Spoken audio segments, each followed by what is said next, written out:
जय हिंद बच्चों। आपकी छुट्टी आप ख़त्म हो चुकी है। अब अपनी पढ़ाई दोबारा से स्टार्ट करेंगे। छुट्टियों में आपने पढ़ाई भी की होगी, खेले भी होंगे, घूमे भी होंगे। चलिए अब अपनी पढ़ाई दोबारा से स्टार्ट करते हैं। बच्चों, आज हम आपकी पाठ्य पुस्तक शिखर का पाठ 4 नन्हा खुदीराम पढ़ाएंगे और आपको समझाएंगे। तो आइए शुरू करते हैं। बच्चों, हमारे देश में अनेक ऐसे महापुरुष हुए हैं जिन्होंने अपने देश को अंग्रेजों की दास्ता से मुक्त कराने के लिए अपने प्राणों को दे दिया, प्राणों को न्यौछावर कर दिया। उन्हीं में से एक देशभक्त थे खुदीराम, जिन्हें अंग्रेजों ने फांसी पर चढ़ा दिया था। बच्चों, इनका जन्म पश्चिमी बंगाल के मिदनापुर जिले के हबीबपुर गांव में हुआ था। इनका नाम खुदी था, बचपन का इनका नाम खुदी था। जब ये 6 वर्ष के थे तो इनके मम्मी पापा का देहांत हो गया, यानी इनके मम्मी पापा मर चुके थे। उसके बाद इनका पालन पोषण इनकी बहन अनुरूपा ने किया। वह अपने साथ इनको अपनी ससुराल ले गई और वहीं पर इनका पालन पोषण हुआ। बच्चों, ये अपनी बहन के साथ रोज़ मंदिर जाते थे।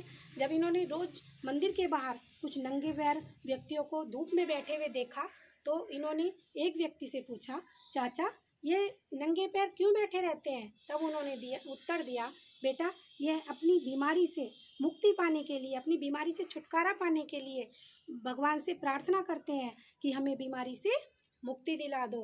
तब खुदीराम ने कहा, चाचा क्या भगवान की प्रार्थना सुनेंगे?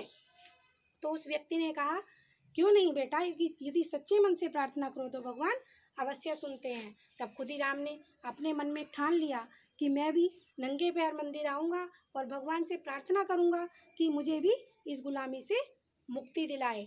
तो वह अगले दिन गया और वहाँ खड़ा होकर प्रार्थना करने लगा। तब उस व्यक्ति ने कहा, बेटा तुम तो स्वस्थ नजर आते हो, फिर तुम किस लिए प्रार्थना कर रहे हो?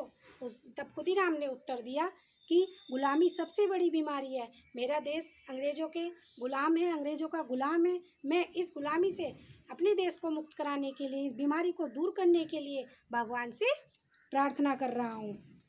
इन्होंने प्रण कर लिया था, निश्चय कर लिया था कि जब तक अपने देश को अंग्रेजों से आज़ाद नहीं कराऊंगा तब तक मैं चैन से नहीं बैठूंगा। खुदीराम बचपन से ही अंग्रेजों को अपने देश से बाहर निकालने की बात सोचते रहे। उन्होंने बहुत कम आयु में ही अंग्रेजों से लोहा लेना शुरू कर दिया, यानी अंग्रेजों से टक्कर लेना शुरू कर दिया। इसी काम के लिए वे गुप्त रूप से मुजफ्फरपुर नामक शहर पहुँचे। वहाँ शाम के समय अंधेरे में इन्होंने एक अंग्रेज अधिकारी किंग्सफोर्ड की गाड़ी पर बम फेंक दिया। उस समय वह अंग्रेज अधिकारी उस गाड़ी में नहीं थे, लेकिन उसकी पत्नी उसी गाड़ी में बैठी हुई थी।